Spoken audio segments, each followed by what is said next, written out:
এই মুহূর্তে আমি আছি দমদম ভারত চক্রের প্যান্ডেলের সামনে। এখন রাত্রির বাজে প্রায় 1:40। এই হচ্ছে দমদম পার্ক ভারত চক্রের এন্ট্রি পয়েন্ট।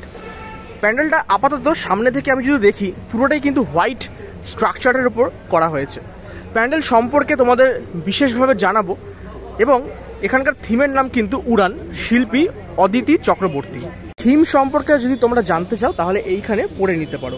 এখানে দেখো লেখাই আছে থিমের নাম উড়ান, শিল্পী অদিতি চক্রবর্তী, এবং এই হচ্ছে তোমরা থিমের যে ডিটেলস সেটা এখানে দেওয়া হয়েছে। আমি তোমাদের ছোট্ট করে বলে দিই, বাংলাদেশে যে কিশোরগঞ্জ বলে জায়গাটা আছে, সেখানকার যে জামদানি শাড়ি বা জামদানি ফেব্রিক, সেটার যে ট্র্যাডিশন, সেই ব্যাপারটাকে নিয়েই এই মণ্ডপটা কিন্তু গড়ে উঠেছে।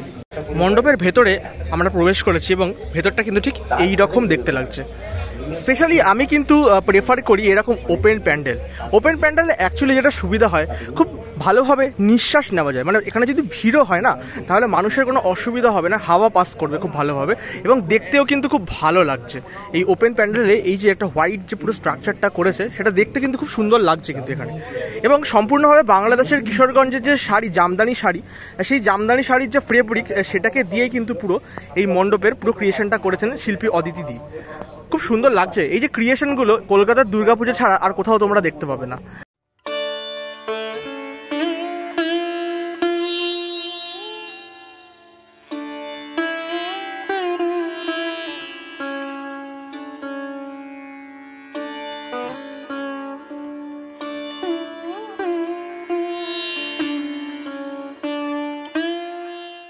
মণ্ডপটা আমার দেখতে, মানে ভিজুয়ালাইজেশন দেখতে কিন্তু খুব সুন্দর লাগছে, চোখের আরাম দিচ্ছে। সাদা জিনিস যে কোনো, সেটা কোথাও না কোথাও চোখের একটা আরাম দেয়। ওফ, কি সুন্দর এই জায়গাটার একবার ডিজাইনটা একবার দেখো, জাস্ট কি সুন্দর লাগছে, জাস্ট অসাধারণ। সম্পূর্ণটাই একটু যদি তোমাদের কাছ থেকে দেখাই, সম্পূর্ণ কিন্তু এটা নেট আছে। নেটের ওপর এই জামদানির যে শাড়ির যে কাজগুলো হয়, সেই কাজগুলো কিন্তু এখানে ফুটিয়ে তোলা হয়েছে।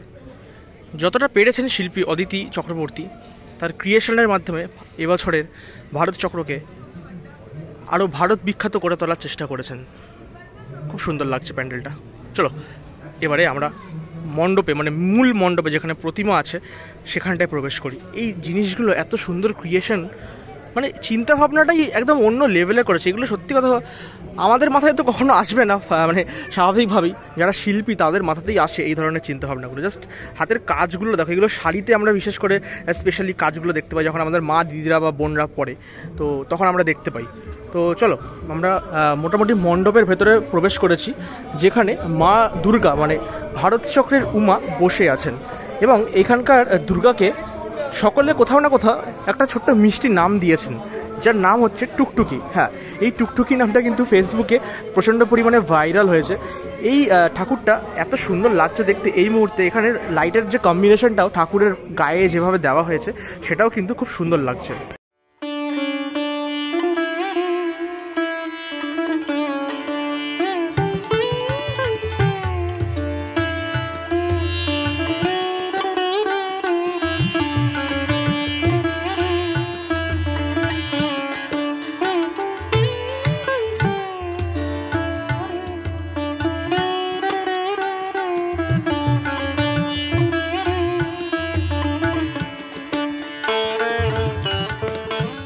যে জিনিসগুলো আছে, এগুলো আমি যদি খুব ভুল না করি, যখন ওই শাড়ি তৈরি করা হয়, জামদানি শাড়ি বা যে কোনো ধরনের শাড়ি, তখন এই মেশিনের মধ্যে এই জিনিসগুলো থাকে। আমি যদি খুব ভুল না বলে থাকি, এগুলোকে কি বলা হয় সেটা আমি ঠিক জানি না, বাট আই থিঙ্ক ওই জিনিসটাই এটা হবে।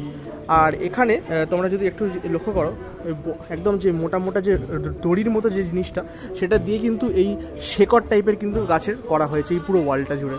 খুব ভালো লাগছে। এবং জামদানি শাড়ির যে ব্যাপারটা এখানে তোমরা দেখতে পাবে, এখানে কিন্তু একটা শাড়ির মতো রাখা হয়েছে, যেটা কিন্তু খুব সুন্দর দেখতে লাগছে।